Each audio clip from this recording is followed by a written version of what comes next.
Makueni County. This declaration was followed by the adopted the past response protocol used to the register of voters upon confirmation that the case is completely failed and there was no possibility of repair.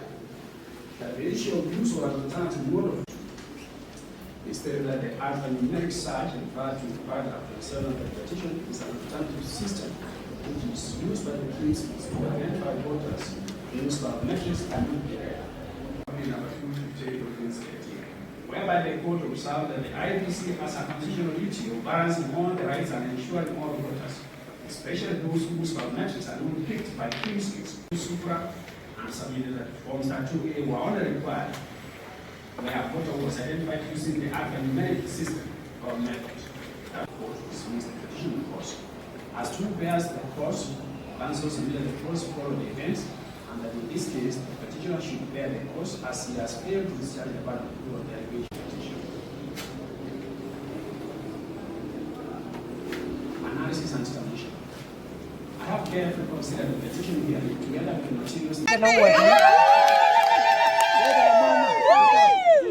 And now we are ready to go and work now. The theory of the Kim's kids in the identified polling station could not be taken as a yardstick of the performance of Kim's kids in the whole country. All affected voters who could have complained were not disenfranchised as they were able to exercise their democratic right to vote manually. End of quotes. Based on the above holding by the Supreme Court, and considering that this court was being persuaded to repeat a similar exercise, I found it to be a waste of judicial time to embark on a scrutiny to find out an outcome that had already been ascertained by the apex court in the land. Although voting commenced at 12 midday, voters who were willing to vote were given an opportunity to do so. Time was indeed extended to compensate for the time lost. Samples of forms showing polling stations closing past 11 p.m. and 12 midnight were attached to the second respondent, Max MR at 3. Nobody came forward to complain that he was denied an opportunity to vote. Indeed, no voter in Kibwezi West constituency was disenfranchised by virtue of the veil of technology. This position was affirmed by the Supreme Court itself in the said Raila versus Ruto case 2022 election petition. The petitioner alleged that the tallying process was characterized by irregularities such as inflation of results in polling stations, where more people voted than registered in the Kim's kits, hence lack of transparency in tabulation of results. He alleged that the first respondent did not adduce as evidence from the 7 A's to show how tabulation of results was done, and the results supposed to be signed by the agents who are not signed. The gubernatorial elections held on 9th August 2022 in Makueni County were constitutionally and validly held. C. That the third respondent herein, Mutula Kilonzo Junior, was validly elected and gazetted as the governor of Makueni County. 4. That the petitioner shall pay a cost of the petition assessed and payable at 1 million shillings to the first and second respondents jointly and in equal amounts, and 2 million shillings to the third respondent. E. A certificate of determination in accordance with the Section 861 of the Elections Act to issue to the IEBC and the Speaker of the Senate. Those are the orders of the courts, and that's the end of the judgment. On that note, I come to the end of the reading of the judgments.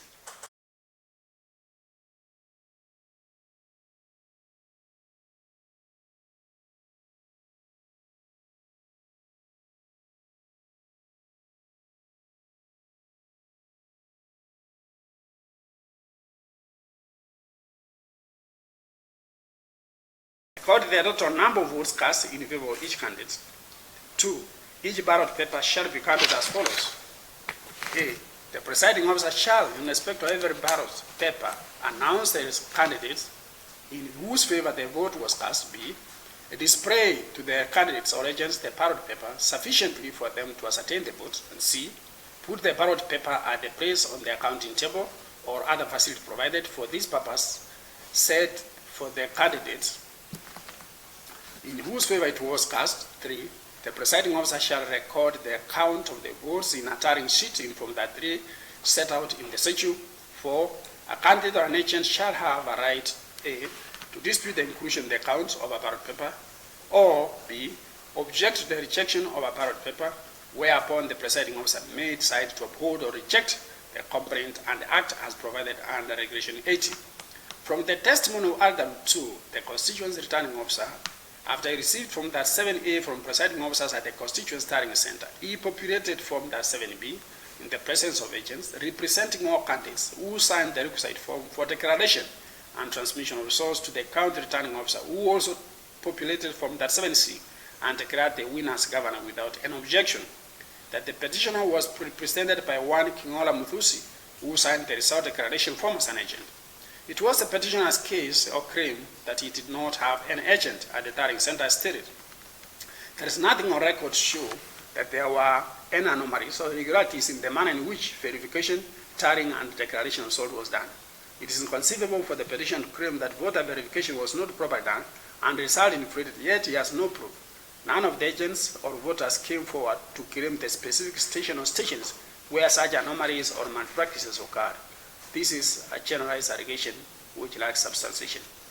On the aspect of 4 polling stations where votes cast exceeded registered voters, the same was explained and discarded, hence nobody gained out of it. Consequently, I do not find any ground upon which to find that there were glaring irregularities or malpractices in verification, tallying, and the declaration of results of such magnitude as to vitiate the results. Whether there were unexplainable discrepancies between the votes cast for the position of governor and the direct position. It is the petitioner's case that there were unexplained discrepancies in respect to the votes cast for the 6 elected positions. To illustrate the discrepancies, the petitioner indicated that the total votes cast for each position were presidency 290, 491, governor 281, 289, 538, senator 290, 550, and women rep 269, 465 votes. According to the petitioner, no explanation was given to justify the differences, yet each voter was given 6 paroles. In response, the first respondent, through the affidavit of Morris Keboy-Raria, sworn on 20th September at paragraph 27, explained the reason why the said discrepancies were occurred. He stated that a result for count women rep in Kasheria Primary School, Kaseuni Nursery School, Kidhini Primary School, and Komboyo were disregarded as the votes cast exceeded the number of registered voters. No governor and women rep results were received from Kangaka Primary and Katurimbi Primary, as the same were misplaced, thus calling for police action. No votes were cast at Muvuti Primary for the position of senator, as the station did not receive Senate ballot papers, and lastly, there were spoiled and stray votes which were accounted for in the polling station diary. According to the analysis presented by both parties, the difference between the presidential votes and the governor was 1,001 in favor of the presidency, while that between the governor and the senator was 1,060 in favor of senator. There is no dispute that there were discrepancies in votes cast in the 4 aforesaid county elected positions. I have taken into account the total votes cast vis-a-vis the votes garnered by each candidate, as well as the difference in terms of votes cast for each position. The third respondent garnered 214,088 votes against the petitioner in second position with 63,252. Taking into account the explanation given to justify the said discrepancies, I am satisfied that discrepancies were not so deliberately created with any mischief in mind. The explanation given is convincing. In any event, the discrepancies in question are negligible as to vitiate any election result. It is tried that in any election exercise, minor infractions, omissions, and commissions are bound to occur. The discrepancies in question are not so glaring so as to call for nullification of election results. In the case of Raila versus Ruto presidential election petition of 2022 Supra, the Supreme Court at paragraph 285 restated its position in Raila 2017 presidential election petition at paragraph 373, where it was held that not every irregularity or procedural infraction is enough to invalidate an election, that the irregularities must be of such a profound nature as to affect the actual result or the integrity of an election for a court of law to nullify the same. Similar position was held in Wavinya and Ndeti versus IEBC and 4 others, 2013 KRR, where the court held that an election is a human endeavor and is not carried out by programmed machines. It went on to state that perfection is an inspiration, but allowance must be made for human error. Hence, what's paramount is that in the such errors, the ultimate will of the people is ascertained and upheld. This position was also held by the Supreme Court in Gadirao Peter Munya versus Dickson Mwenda Givinja and 2 others, 2014 KRR, where it was stated that no election shall be declared to be void by reason of non-compliance with any written law relating to that election if it appears that the election was conducted in accordance with the principles laid down in the Constitution and in the written law, or that non-compliance did not affect the results of an election. Having taken into account the wide margin between the petition and the third respondent, the alleged errors, omissions, or irregularities leading to the discrepancies in terms of tally votes cast for each elective position do not, in my view, raise any red flag. Indeed, as stated in the case of Mercy Kirito Mutegi versus Beatrice Nkatha Nyaga and 2 others, 2013 KRR, not every non-compliance or every act of omission or breach of elections regulations or procedure can render an election invalid. In a nutshell, the petitioner has not established to the required standard how the vote discrepancies affected the validity of the election results, whether the third respondent was validly elected. Mr. Kimathi submitted on this issue on 2 aspects. Firstly, an election is not about numbers, but a process. In his view, the Makueni Gubernatorial election exercise was tainted with irregularities that rendered the declared results invalid. Secondly, the delayed time of voting occasioned by various Kim's kits rendered the whole exercise a sham, as over 91,000 voters were hindered from voting. On the other hand, the respondents maintained that the huge margin in numbers of the votes garnered by the Now we are ready to go and work. Now the case is behind us. We just want to forge forward and work for the benefit of the people of Makueni. We wish to thank the council,